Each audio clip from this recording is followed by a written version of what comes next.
ଜଗନ୍ନାଥ ନମସ୍କାର ସାଙ୍ଗମାନେ ଆପଣମାନେ ଶୁଣୁଛନ୍ତି ଏଇଟ ଦୁନିଆ। ଏଇଟ ଦୁନିଆରେ ଆଜିର ଗଳ୍ପ ହେଉଛି କାଳିଦାସଙ୍କ ଗର୍ବ। ଏ ସୃଷ୍ଟିରେ ସ୍ରଷ୍ଟାଙ୍କ ନିୟମ ହେଉଛି ଅତି ବିଚିତ୍ର। ସେ କେବେ କାହାର ଗର୍ବ ଅହଙ୍କାରକୁ ରଖିନାହାନ୍ତି ନା ରଖିବେ ନାହିଁ। ଆସନ୍ତୁ ଆକୁ ଶୁଣିବା ଗୋଟିଏ ଛୋଟ ଗପ, କାଳିଦାସଙ୍କର ଗର୍ବ। ଏକ ସମୟରେ କାଳିଦାସଙ୍କ ମନରେ ବହୁତ ଗର୍ବ ଆସିଥିଲା। ସେ ଭାବିଥିଲେ ମୋ ଠାରୁ ଜ୍ଞାନୀ ଗୁଣୀ ପଣ୍ଡିତ ଏ ସୃଷ୍ଟିରେ ଆଉ କିଏ ନାହାନ୍ତି। ଥରେ ରାଜ୍ୟର ରାଜା ବିକ୍ରମାଦିତ୍ୟ ଓ କାଳିଦାସ ଜଙ୍ଗଲକୁ ଶିକାର କରିବାକୁ ବାହାରିଲେ। କିଛି ବାଟ ଗଲା ପରେ ଦୁଇ ଜଣଙ୍କୁ ବହୁତ ଶୋଷ ଲାଗିଲା।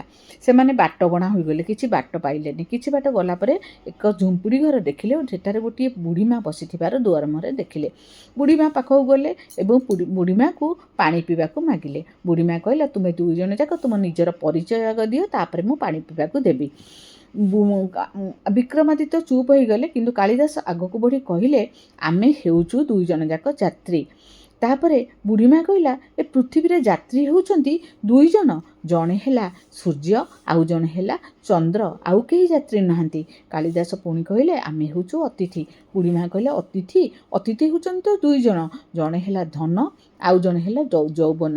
କାଳିଦାସ ଜୋରରେ ଚିତ୍କାର କରି କହିଲେ, ଆମେ ହେଉଛୁ ପରଦେଶୀ। ବୁଢ଼ୀମା କହିଲେ, ପରଦେଶୀ ହେଉଛନ୍ତି ତ ଦୁଇ ଜଣ। ଜଣେ ହେଲା ଜୀବାତ୍ମା, ଆଉ ଜଣେ ହେଲା ଗଛର ପତ୍ର। କାଳିଦାସ କହିଛନ୍ତି, ଆମେ ହେଉଛୁ କ୍ଷମାମନ୍ତ। ବୁଢ଼ୀମାକୁ ଉତ୍ତରରେ କହିଲେ, କ୍ଷମାମନ୍ତ ହେଉଛନ୍ତି ତ ଦୁଇ ଜଣ। ଜଣେ ହେଲା ପୃଥିବୀ, ଆଉ ଜଣେ ହେଲା ନାରୀ। ତୁମେ କି କ୍ଷମାମନ୍ତ?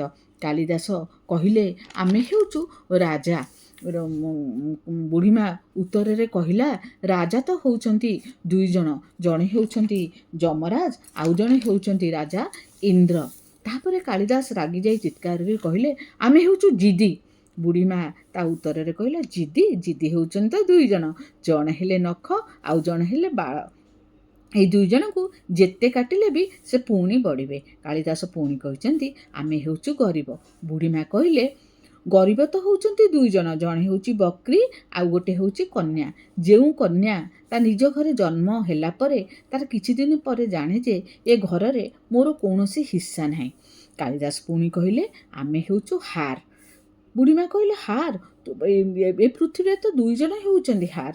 ଜଣେ ହେଲା କରଜଦାର ଲୋକ, ଆଉ ଜଣେ ହେଲା କନ୍ୟାର ପିତା। କାଳିଦାସ ତାପରେ କହିଲେ, ଆମେ ହେଉଛୁ ମୂର୍ଖ। ବୁଢ଼ୀମା କହିଲେ, ମୂର୍ଖ ହେଉଛନ୍ତି ଏ ସଂସାରରେ ଦୁଇ ଜଣ। ଜଣେ ହେଲା ଅଯୋଗ୍ୟ ରାଜା, ଆଉ ଜଣେ ହେଲା ଦରବାରୀ ପଣ୍ଡିତ।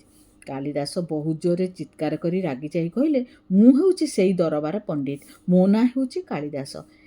ଏହା ଶୁଣି ବୁଢ଼ୀମା ନିଜର ବେଶ ପରିବର୍ତ୍ତନ କରିଦେଲେ। ସେ ବୁଢ଼ୀମା ନଥିଲେ, ସେ ହେଉଛନ୍ତି ମାତା ସରସ୍ୱତୀ।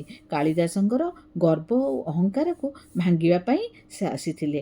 ସାଙ୍ଗମାନେ, କାହାର ଗର୍ବ ଆଉ ଅହଙ୍କାର କେବେ ବି ରହିନାହିଁ। ତେଣୁ ଆମେମାନେ ଗର୍ବ ଅହଙ୍କାର ନକରି ଏ ପୃଥିବୀରେ ସେମିତି ସାଧାସିଧା ହୋଇ ବଞ୍ଚିକି ରହିବା ଉଚିତ। ଧନ୍ୟବାଦ।